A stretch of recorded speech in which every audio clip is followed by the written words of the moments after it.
ये आकाशवाणी का ग्वालियर केंद्र है। सुनिए कोविड-19 जागरूकता पर विशेष कार्यक्रम मन में है विश्वास। कार्यक्रम सुनने वाले सभी श्रोताओं को कल्पना प्रदीप का नमस्कार। साथियों, सावन का महीना चल रहा है। कितना कुछ मन करता है, ऐसा करें वैसा करें, यहाँ जाएं वहाँ जाएं। लेकिन कोविड-19 के इस दौर में हमें सावन कैसे मनाना है, आइए कुछ बात करते हैं। आओ सखी सावन मनाएं। तुम अपने घर बैठो, मैं बैठूं अपने घर। कलयुग का नवाचार निभाएं। आओ सखी सावन मनाएं। हाथों पर मेहंदी खूब रचाए, हाथों पर मेहंदी खूब रचाए। इस बार चलो सैनिटाइजर लगाएं। क्या लाए लहंगा साड़ी, क्या लाए लहंगा साड़ी। इस बार नया मास्क मंगाएं, इस बार नया मास्क मंगाएं। आओ सखी सावन मनाएं। खूब खा लिए घेवर पूड़ी, खूब खा लिए घेवर पूड़ी। काढ़ा पी पी दिन बताएं। झूले के पेंगे सावन के गाने, झूले के पेंगे सावन के गाने। क्वारंटीन में दिल बहलाएं, क्वारंटीन में दिन बहलाएं। आओ सखी सावन मनाएं, आओ सखी सावन मनाएं। जी हाँ साथियों, इस माहौल में सावन हमें कुछ ऐसे ही मनाना है। और आइए अब हम आपकी मुलाकात करवा रहे हैं सुप्रसिद्ध साहित्यकार और हमारे वरिष्ठ सेवानिवृत्त प्रसारण कर्मी श्री लक्ष्मी शंकर वाजपेयी जी से। हमने इनसे फोन पर बात की, आपको भी सुनवाते हैं। श्रोताओं, इस वक्त लाइन पर हमारे साथ हैं हमारे वरिष्ठ प्रसारण कर्मी श्री लक्ष्मी शंकर वाजपेयी जी। सर, आकाशवाणी ग्वालियर की ओर से मैं कल्पना प्रदीप आपका बहुत बहुत स्वागत कर रही हूँ। नमस्कार जी। नमस्कार और सभी का बहुत बहुत स्वागत। और आकाशवाणी ग्वालियर तो जैसे होता है ना पहला प्यार बस ऐसे ही समझिए। आकाशवाणी ग्वालियर को तो मैं जीवन में कभी भूल नहीं सकता। जी जी। तो सर, बस मैं आपसे यही कहना चाहती हूँ, आपने पहले प्यार की बात की है तो बस अब यहीं से शुरुआत करते हैं। अपने अनुभवों के बारे में बताइए प्लीज। जी, दरअसल ये है कि जैसे होता है ना पारंपरिक परिवारों में, तो बस वो IAS मतलब का ही वो सोच रखा था। और कविता से भी जुड़ गए थे, तो हजारों की भीड़ में रहना और वो सब उस दुनिया का वो हो गया था। जी जी। तो इसलिए और आकाशवाणी का जहाँ तक सवाल है, तो ट्रांजिस्टर मेरे साथ मतलब जब वो जब घर में जब से रेडियो आया, तो वो रेडियो हमारी जिंदगी का हिस्सा था। फिर ट्रांजिस्टर जब आ गया तो वो तो हमारे साथ ही रहता था सोते वक्त तक। तो वो और नहाने जा रहे तो वो ट्रांजिस्टर रख के ही नहाना भी हो रहा है इतना था। लेकिन आकाशवाणी में आ सकता हूँ ये नहीं सोचा था मैंने। तो वो वहाँ कानपुर में, मैं कानपुर का हूँ, तो कानपुर में विजय बनर्जी ने किसी कवि सम्मेलन में वो मुझे रिकॉर्ड किया था। कवि सम्मेलन वो रिकॉर्ड करने आए थे जी।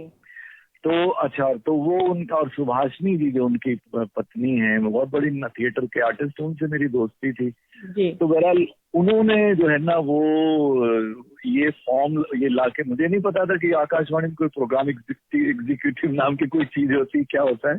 अच्छा। तो वो उन्होंने बताया, उन्होंने ही फॉर्म दिया तो मैंने भर दिया। लेकिन हाँ ये है, एक बार कानपुर आकाशवाणी में उद्घोषक की जगह निकली तो वो मैंने भर दी थी। फिर वो परीक्षा पता नहीं वहाँ कोई बवाल हो गया था, कुछ झगड़ा हो गया था और वो परीक्षा रद्द भी हो गई थी फिर बाद में। अच्छा। तो वो तो मुझे, क्योंकि आकाशवाणी बहुत मैंने कहा ना रेडियो तो 24 घंटे का साथी था। बिल्कुल। तो लेकिन हाँ ये विजय बनर्जी जी की वजह से मैंने भरा और उसमें मैं कामयाब हो गया। तो फिर वो मन की चीज मिल गई, क्योंकि वो तो आप जनता से ही जुड़े 24 घंटे, तो फिर क्या कहने थे। तो सारी चीजें मैंने भुला दी और सीधे फिर आकाशवाणी के होके रह गए। वो ट्रांजिस्टर, वो रेडियो जो आपके साथ हर वक्त रहता था, वो आपको अपने पास खींच लाया। जी जी बिल्कुल। जी बिल्कुल। फिर क्या हुआ सर, आगे बताइए। तो नहीं, तो फिर पहली पोस्टिंग मेरी ग्वालियर में हुई इत्तेफाक से। अच्छा अच्छा। और पहली पोस्टिंग क्या, और जैसे ही मतलब जैसे मैं होटल में रुका था थोड़े दिन के लिए जी। और तो मतलब जिस दिन मैं आके रात में मतलब रुका हूँ तो दूसरे दिन से ही लोग आने शुरू हो गए। मैंने कहा मेरा काम तो बहुत ही महत्वपूर्ण है। जी जी। और होटल के दूसरे तीसरे दिन कोई स्टेट बैंक के जनरल मैनेजर आए हुए थे ग्वालियर में, तो उनकी तरफ से आया कि वो मिलना चाह रहे। तो बहरहाल तो फिर जब आकाशवाणी ज्वाइन कर ली, बस ये मजेदार बात ये थी कि मेरे ने जिनको रिलीव किया था वो थे 55 या 85 साल के करीब होंगे। तो अब मैंने ज्वाइन किया तो मैं बिल्कुल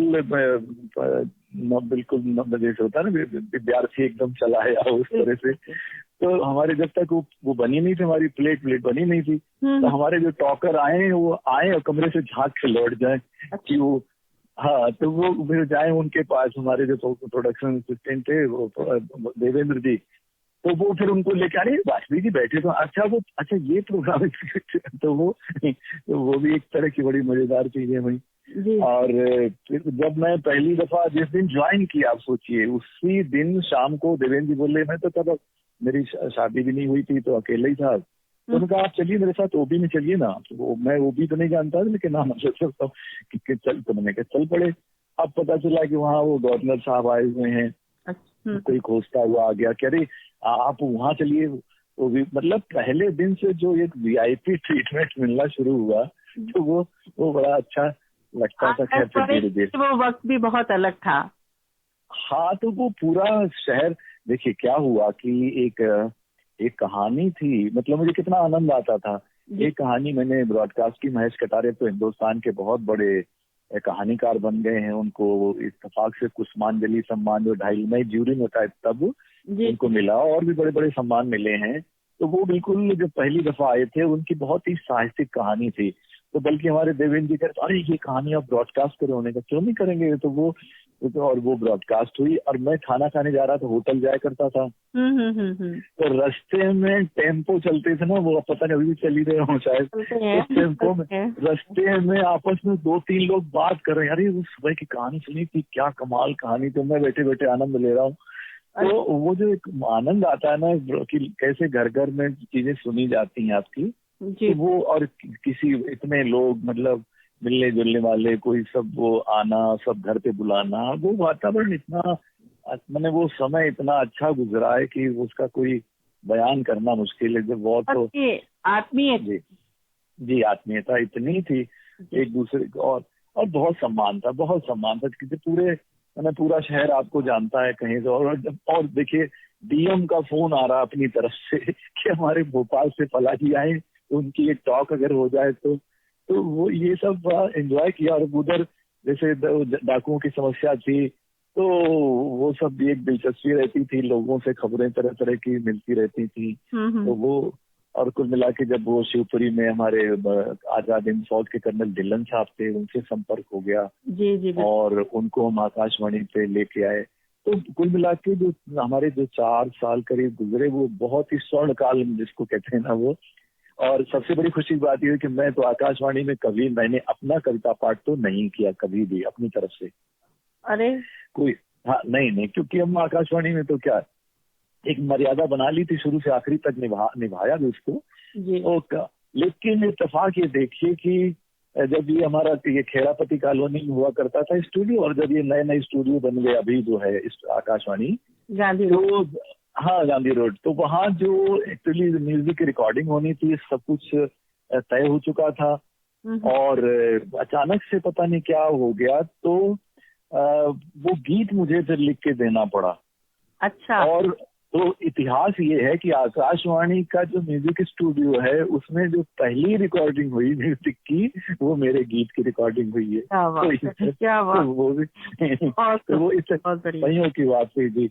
हालांकि वहाँ फिर वो होता था ना इस मास का गीत, तो कई दफे लिखे मैंने, वो तो खैर वो जरूरत थी उस कार्यक्रम की, तो मैंने कोई बात नहीं, मुझे कहा गया मैंने लिख दिए।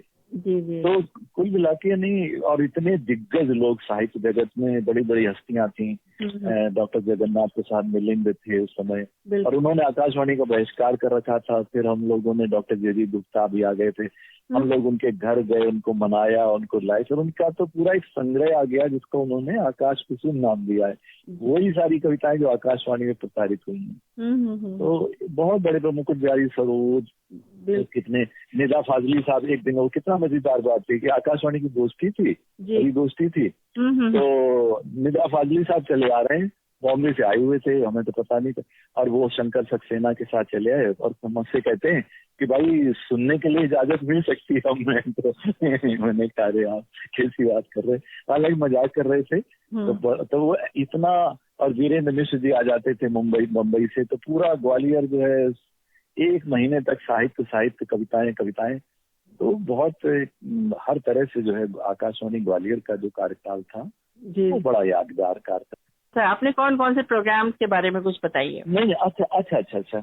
हाँ, तो ये था कि मेरी किस्मत अच्छी थी, मुझे साहित्यिक कार्यक्रम जो बड़े लोगों को कार्यक्रम मिले जी। और जी, तो उसमें ये चाहती थी कि आपकी साहित्य में कुछ विशेष रुचि है, तो साहित्य कार्यक्रमों में आपने शायद ज्यादा कुछ किया, या आपने जो भी किया वो बताइए प्लीज। नहीं, वो मैंने हर जगह देखी, एक काम मैंने हर जगह किया है, वो ये है कि जो रूटीन घिसी पिटी चीजें चलती हैं उनको तोड़ना। अब क्या होता था, 15 मिनट का कार्यक्रम होता था, मान लीजिए कविता पाठ का, तो मेरी पहली कविता, मेरी दूसरी कविता, मेरी तीसरी कविता, अजीब सा लगता है बड़ा, वो 5वीं कविता, 6वीं कविता, अकेले वो बैठे। तो मैंने उसमें एक इनोवेशन ये किया कि कई मतलब जो है ना, या तो मैं खुद जैसे बैठ गया, थोड़ी बात कर ली, तो कार्यक्रम रोचक बन जाता है। बिल्कुल। तो हर चीज में जो भी था उसमें कोई ना कोई बदलाव मैंने उस तरह से जरूर किया। और विधा मैंने की, जैसे कोई सिर्फ गीत पर केंद्रित गोष्ठी, सिर्फ गजल पे केंद्रित गोष्ठी, सिर्फ कोई और दोहा पर केंद्रित गोष्ठी, सिर्फ इस तरह का। और साहित्यिक जो परिचर्चाएं जो है बहुत सारी आयोजित की, जो पहले नहीं होती थी इत्तेफाक से। तो कोई मतलब जैसे जो आजकल जो कुछ लिखा, जैसे तुलसीदास की वो रामचरितमानस तो सैकड़ों साल से चल रही है, लेकिन आज जो लिखी जा रही वो चीजें हैं कि नहीं है। फिर एक परिचर्चा में कराता था, वो भी शहर में बहुत उसका इम्पैक्ट था कि ग्वालियर नगर में जो लॉ एंड ऑर्डर की सिचुएशन है, मतलब कानून व्यवस्था की समस्या से लेकर के, और ग्वालियर नगर की जितनी तरह की समस्याएं थी, उसका औद्योगिक विकास, उसमें खेल कूद का विकास, तो माधवराव सिंधिया जी खुद आए थे उसमें। अच्छा। उसमें हाँ, खेल कूद विकास, गोकुल किशोर भटनागर एक हुआ करते थे, बालेंद्र शुक्ल जो बाद में केंद्रीय मध्य प्रदेश के मंत्री बन गए थे, वो MLA थे, तो वो हाँ, तो वो भी उसमें शामिल हुए। वो क्रिकेट के बड़े शौकीन, तो माधवराव सिंधिया जी भी शौकीन थे, तो चेयरमैन बन गए CCI के, और सिंधिया गोल्ड कप कराते ही थे उसका, हम लोग लाइव वो सब करते थे, प्रोग्राम को सब करते ही थे जी।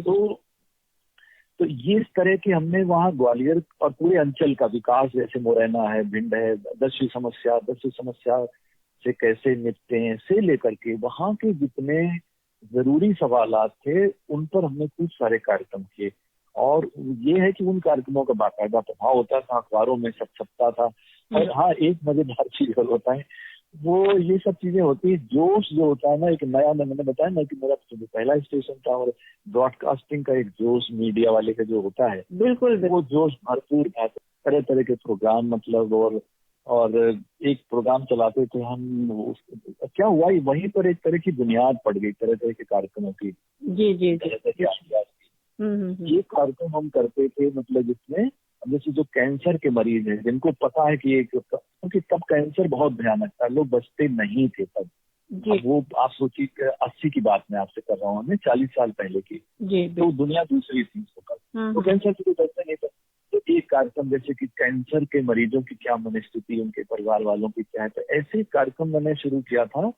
और वो मतलब इस तरह से उसमें इसी तरह के सारे लोग उनके इंटरव्यूज वगैरह रिकॉर्ड करके, तो वो उसका नाम इस वक्त नहीं जाना, लेकिन जिंदगी से जुड़ा हुआ कुछ इस तरह का, तो वो करा था। वो कार्यक्रम फिर आगे चल के भी जगह से जहाँ भी गया ना, इस तरह के कार्यक्रम और भी जगह किए। और वहाँ ग्वालियर में जैसे पत्थर के दस्तावेज एक सीरीज चलाई, तो हमें तो वहाँ कुंतलपुर है, कुंती से जुड़ा हुआ, और बहुत दतिया का बहुत बुरा था।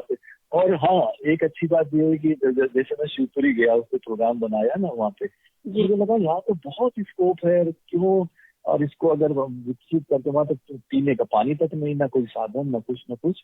तो फिर वो जब इत्तेफाक से उस वक्त तो चलो प्रोग्राम बना के रहे कि बात आ गई होगी, लेकिन जब मैं यहाँ पे माधवराव सिंधिया जी जब बन गए ना, जी जी तो जी। उनके उनके काम तो वो पर्यटन मंत्री भी थे पास से, उनको फिर मैंने उनको फिर ये बात जो है बताई, और फिर वो वहां पे मैंने देखा कि पता चला मुझे सुनने में आया कि नहीं वहां पर फिर उन्होंने शिवपुरी में वो किले वगैरह का वहां पे विकास करके और वो सारा कर दिया। तो बहुत से मैंने तरह तरह की सक्सेस स्टोरीज भी उस तरह की हुई, क्योंकि हमने एक एक जहाँ जहाँ कोई गुंजाइश थी कि कुछ बेहतर हो जाए, कुछ अच्छा हो जाए, और यही एक्चुअली हम सबको करना चाहिए कि ब्रॉडकास्टिंग में बजाय उसके की एक रूटीन है, अब ठीक है कुछ आ गए वो लोग रिकॉर्ड कर लिया बजा दिया, उससे नहीं बात बनती है। उसकी बजाय आपकी इन बातों को सुन के मैं समझ सकती हूँ कि बहुजन हिताय बहुजन सुखाय।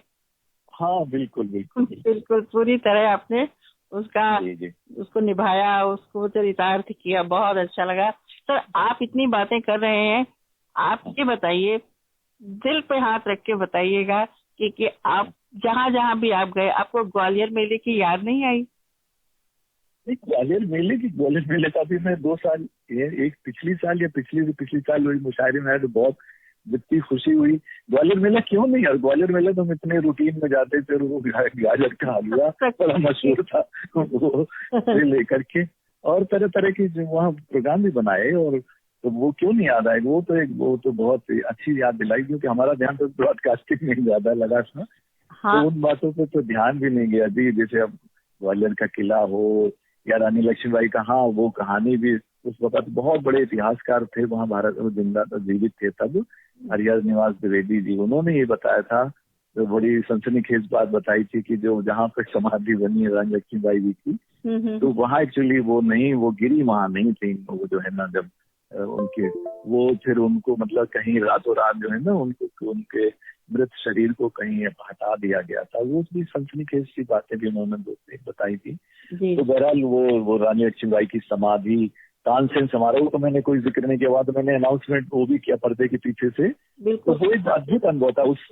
उसके पहले जो है ना मैं फिल्मी गीत पसंद थे भाई, गाया करते थे, गायक बनने की ख्वाहिश थी मेरी। तो लेकिन मैं शास्त्रीय संगीत के जादू से परिचित नहीं। हाँ शास्त्रीय संगीत होता है, बस इतना पता था, लेकिन ये जिंदगी में इतनी बड़ी चीज हमारे ग्वालियर ने जोड़ दी कि वो तानसेन समारोह, क्योंकि मैंने अक्टूबर में ज्वाइन किया था, नवंबर में तानसेन समारोह था। तो पूरा तानसेन समारोह सुनना और वो शास्त्रीय संगीत का जादू, और क्या वो उस वक्त श्रुति शार्दुलकर बिल्कुल युवा थी, और क्या उसने शानदार 22 साल की 23 साल की रही होगी, क्या शानदार उसका गायन था, और इतने बड़े दिग्गजों के एक साथ सुनना, फिर उसमें भागी, क्योंकि श्याम अग्रवाल जी उससे जुड़े थे, वो मेरी बहुत इज्जत करते, बहुत उनका दोस्ती थी मेरे से। तो वो मैंने वहाँ पे अनाउंसमेंट वगैरह भी किया पर्दे के पीछे से, बिल्कुल, तो तानसेन समारोह का। और फिर लगातार जब तक मैं वहाँ रहा तो पूरे 4 दिन वहीं गुजरते थे करीब सारे के सारे। तो मैंने वहाँ से जनसत्ता अखबार के लिए रिपोर्टिंग भी की थी, मतलब उनका पूरी रिपोर्ट तानसेन समारोह की।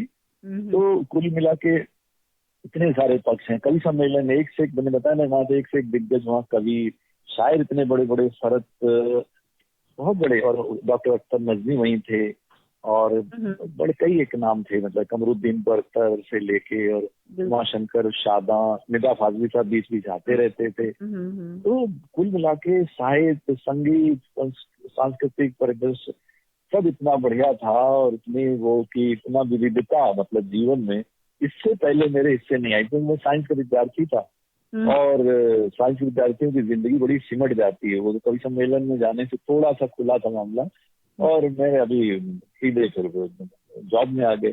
तो यहाँ आके जिस तरह से तरह तरह के लोगों से मिलना, वहीं पर वो भगीरथ प्रसाद थे, एडमिनिस्ट्रेटर थे, और तो पुलिस के जो डीआईजी वगैरह थे, उन सबसे मेल मुलाकात होती थी, और तरह तरह की चीजें पता लगती थी। तो एक बहुत ही एक जिसको कहते हैं ना कि बहुत क्या कहते हैं सक्रिय, और जिसमें मुझे बहुत जीवन भर के लिए बहुत कुछ सिखाया, बहुत कुछ दिया।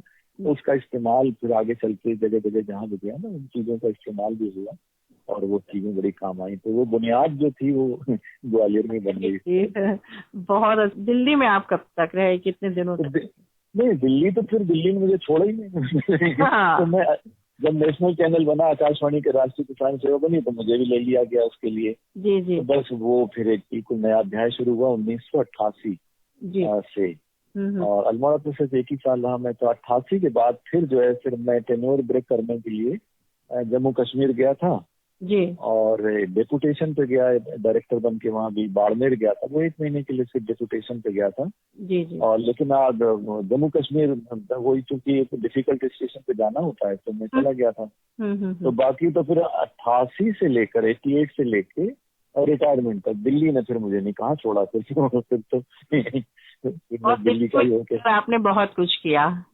तो दिल्ली, हाँ वो भी सही है। नेशनल चैनल जो है उसको मतलब एक बहुत बड़ा एक सपना था कि एक ऐसा चैनल है जो पूरा भारत जिसको सुन सकता है। तो मैं वो देखता था कि पाकिस्तान जैसे छोटे देश में एक नेशनल वो मतलब पूरा पाकिस्तान उसको सुनता था एक, तो मुझे लगता था काश भारत में भी ऐसा कोई चैनल हो, वो वाकई में बन गया। तो वो मेरे लिए एक सपना जैसा था।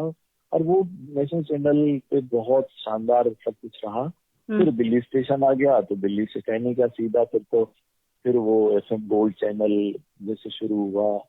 और फिर ये आखिरी में हमारे प्रधानमंत्री जी ने एक बहुत बड़ा जो है ना हमें गिफ्ट दे दिया, मन की बात से मतलब वो मन की बात शुरू हो गया। हाँ। रेडियो की बहुत सम्मान बढ़ा, वो सारा जिम्मेदारी उसका, क्योंकि डायरेक्टर था मैं दिल्ली स्टेशन का, तो उसका सारी जिम्मेदारी कोऑर्डिनेशन, तो रिटायरमेंट से पहले एक बहुत बड़ी जो है ना ये उपलब्धि हो गई। तो वो मन की बात के मैं करीब 6 फिर मैं रिटायर ही हो गया। जब ओबामा आए थे तो मेरा आखिरी मन की बात था। ओबामा ने और दोनों ने मिलकर किया था ना, मोदी जी ने मन की बात, वो मेरा आखिरी प्रोग्राम था। दिल्ली स्टेशन तो खैर कहने क्या है, वहाँ तो सीधे जो भी इतने महत्वपूर्ण सारे प्रसारण और इतने नेशनल प्रोग्राम और सारा वो कमेंट्री अलग अलग जगहों पर आप लोगों ने बहुत कुछ। हाँ, फिर कमेंट्री से जुड़ गए। मुझे भी पता नहीं था कि कमेंटेटर बनेंगे, लेकिन हम फिर वो सिलसिला शुरू हुआ तो फिर चलते रहा। और फिर तो अब तो मतलब मेरे ख्याल से 150 से ज्यादा तो कमेंट्री हो ही गई होगी। बिल्कुल, चाहे स्वतंत्रता दिवस हो, गणतंत्र दिवस हो या कुछ और हो, बहुत लोग आपको सुना है। और इस वक्त सब सुन रहे हैं आपको, तो सब समझ आवाज, क्योंकि आकाशवाणी आवाज से पहचानी जाती है, और सब आपको सुन के इस वक्त सबको बहुत अच्छा लग रहा होगा। हमारे जो पुराने श्रोता है उनको तो, और खासतौर पे ग्वालियर के श्रोता और पुराने जो होंगे वो तो बिल्कुल गदगद हो गए होंगे इस समय। हाँ, पिछला भी परसों किसी ने मुझे, कोई फेसबुक मेरा लाइव था, तो उन्होंने लिखा कि आपने मुझे भी ग्वालियर स्टेशन पे बुलाया था, वो देवेंद्र तोमर थे। तो मुझे बहुत अच्छा लगा। ऐसे कोई कहीं टकराता है तो फिर स्वाभाविक सारी यादें आती। मुझे रेखा जी को मैं कभी भूल नहीं सकता, उनके साथ मिलकर चिट्ठी पत्री का प्रोग्राम देखा था। तो वो यादें भी मेरे साथ बहुत गहराई से जुड़ी हैं। बहुत, हाँ, रेखा धौलिया जी। और इतना हम लोग का प्रोग्राम कितना लोकप्रिय था, कितनी चिट्ठियां आती थी, संभालना मुश्किल पड़ता था। बिल्कुल, बहुत अच्छी चिट्ठियां, और कहाँ से लोग तरह से जगह से लिखा करते थे। तो अब थोड़ी सी बात हम आपसे जरूर करना चाहेंगे कि आज का ये जो कोविड-19 का जो दौर चल रहा है आजकल, जी ठीक है, समय ने जो किया है उसको सुनते, लेकिन इस बीच में बहुत सारे लोग जो अवसाद में गए, डिप्रेशन में गए। और समय जैसा है, ठीक है, जाहिर भी रखिए, राम तारीफ भी रखिए, और अपने आप को मतलब उसको अगर दूसरी तरीके से सोचें तो बहुत सारी वो चीजें कहाँ अब हम ही हैं। मैं अपने बेटे से नहीं मिल पाता था, मतलब मुहाल था, क्योंकि हम आए रात के 12 बजे, लौटे 11:30 बजे, उसकी अपनी दुनिया है, डॉक्टर है, तो कहाँ। यही मैं कहना चाहूंगा कि अब एक समय है और एक युद्ध है। अब जब युद्ध है तो युद्ध रो के नहीं लड़े जाते, युद्ध जो है निराश होकर नहीं लड़े जाते, युद्ध हमेशा जोश के साथ और उल्लास के साथ लड़े जाते हैं, तभी जीत मिलती है। तो एक हम कोरोना के साथ एक युद्ध में है, तो उस तरह का जज्बा बना के हमें रखना चाहिए, क्योंकि और कोई तरीका है नहीं। मतलब और कुछ ना वैक्सीन बनी ना दवा बनी है। तो वही है कि भाई अपने सावधानी बरतें, एहतियात बरतें, उसको फैलने नहीं दें, और बचाव नहीं करेंगे तो फिर तो बहुत देख ही रहे जो बुरी हालत है जो हो रखी है। जो भी मतलब आपके परिचित हैं जो है, उनसे जरा फोन करके थोड़ा बातचीत का सिलसिला बढ़ाए रखें, ताकि वो लोग कोई अगर अकेले हैं तो अवसर, क्योंकि ये हुआ कि तो ये सब एक दौर है, उस कठिनाई से पार पाने के लिए जो तरीके कर, और हमें अपना मतलब मनोबल जो है वो बनाए रखना चाहिए। बहुत अच्छी बात आपने कही, और सबसे बड़ी बात तो आपने कही कि कोई भी लड़ाई हमें जोश के साथ, हौसले के साथ और खुश होकर लड़ेंगे, तभी हम जीत पाएंगे, वरना जीत नहीं पाएंगे। जी जी बहुत जी खास बात आपने कही। और चलते चलते हम आपसे कविता ना सुने ऐसा तो नहीं हो सकता। अच्छा अच्छा, जी जी जी जी, चलिए कविता भी सुन लीजिए। एक तो जी चार पंक्तियां ये सुनिएगा, मतलब एक कविता से पहले एक मुक्तक सुन लीजिए, चार पंक्तियां सुन लीजिए। जरूर तो जरूर। ये जी जी वो ये है कि दर्द खुद झेल के खुशियों की फसल देते हैं, दर्द खुद झेल के खुशियों की फसल देते हैं, जिनमें खतरे हो उन्हीं राहों पे चल देते हैं, और जिनकी सोचों में है औरों की भलाई हर पल, जिनकी सोचों में है औरों की भलाई हर पल, ऐसे कुछ लोग ही दुनिया को बदल देते हैं। बहुत तो बहुत जी जी, तो ये मुक्तक और बस एक गजल के दो चार शेर सुना के मैं इसको जरूर जरूर जरूर खत्म जरूर। करूंगा। वो ये है कि जब मिले जख्म तो भरने का सलीका सीखे, जब मिले जख्म तो भरने का सलीका सीखे, आदमी गम से उबरने का सलीका सीखे, आदमी गम से उबरने का सलीका सीखे। और शेर ये है कि हो के मायूस जो बैठा है वो उस सूरज से, हो के मायूस जो बैठा है वो उस सूरज से डूब कर फिर से उभरने का सलीका सीखे, डूब कर फिर से उभरने का सलीका सीखे। जी और नाव टूटी है उम्मीदें हैं मगर माझी से, नाव टूटी है उम्मीदें हैं मगर माझी से, पार दरिया के उतरने का सलीका सीखे। और ये शेर जो अब एक तरह से हो ही गया, साकार हो गया, कि दौड़ा फिरता है जो हर लम्हा हवस में पागल, खासकर महानगर के लोग, जी कि दौड़ा फिरता है जो हर लम्हा हवस में पागल, सिर्फ दो पल को ठहरने का सलीका सीखे, सिर्फ दो पल को ठहरने का सलीका सीखे। और एक शेर इसमें ये आ गया कि वो जो अक्सर मेरी आंखों को भिगो जाता है, वो जो अक्सर मेरी आंखों को भिगो जाता है, मेरी यादों से गुजरने का सलीका सीखे, मेरी यादों से गुजरने का सलीका। और आखिरी शेर इसका ये है जी कि अभी देखिए सुशांत जैसे लोगों ने बहुत पूरे देश को बहला दिया बिल्कुल कि खुदकुशी भूल के वो सोचे शहादत की बात, खुदकुशी भूल के वो सोचे शहादत की बात, मरना चाहे है तो मरने का सलीका सीखे, कि खुदकुशी भूल के वो सोचे शहादत की बात, मरना चाहे है तो मरने का सलीका सीखे, जब मिले जख्म तो भरने का सलीका सीखे, आदमी गम से उबरने का सलीका सीखे। बहुत खूब बहुत खूब। और जो कुछ भी इस वक्त आपने सुनाया निश्चित रूप से हमारे श्रोताओं ने सुना होगा, और यही है आज के वक्त की मांग जी जी जी कि इसको हम मनन करें, सोचें और उस हिसाब से हम अपनी जिंदगी को आगे बढ़ाएं। सर आपने बहुत अच्छी बात की, एकदम ग्वालियर में आप भी खो गए, बस बहुत अच्छा लगा। मैं एक बस ये खत्म करने से पहले एक तो मैं अपने जो भी मेरे साथ उस समय थे, जी जी और वो अन्नपूर्णा तोमर जी थी, श्याम सरीन जी थे, अब जो भी है उन सबको अपना, अगर वो जहाँ भी हैं उनको अपना नमस्कार भेजता हूँ। और जो भी श्रोता उस समय थे जो जो अब परिचित हो, जो तो उन सब के लिए भी एक उनको भी बड़े इसके साथ आदर के साथ याद कर रहा हूँ, बड़े प्यार के साथ याद कर रहा हूँ। और आपका इसलिए विशेष आभार कि आपने ये मौका दिया कि चलो हम ग्वालियर की यादों को फिर से एक बार ताजा कर लें। जी तो बहुत अच्छा किया आपने, बहुत नेक काम कर लिया, बहुत पवित्र काम किया मेरे हिसाब से। हमसे बात करने के लिए, आकाशवाणी के श्रोताओं से जुड़ने के लिए, आकाशवाणी से जुड़ने के लिए सर आपको बहुत बहुत दिल से धन्यवाद दे रही हूँ। बहुत बहुत नमस्कार। नमस्कार, सबका स्वागत, सबका धन्यवाद। श्रोताओं, ये थे सुप्रसिद्ध साहित्यकार और हमारे सेवानिवृत्त वरिष्ठ प्रसारण कर्मी श्री लक्ष्मी शंकर बाजपेयी जी। और इसके साथ ही कोविड-19 जागरूकता पर यह विशेष कार्यक्रम मन में है विश्वास समाप्त करने की कल्पना प्रदीप को इजाज़त दीजिए। ये आकाशवाणी ग्वालियर है। अगला प्रसारण भोपाल से होगा।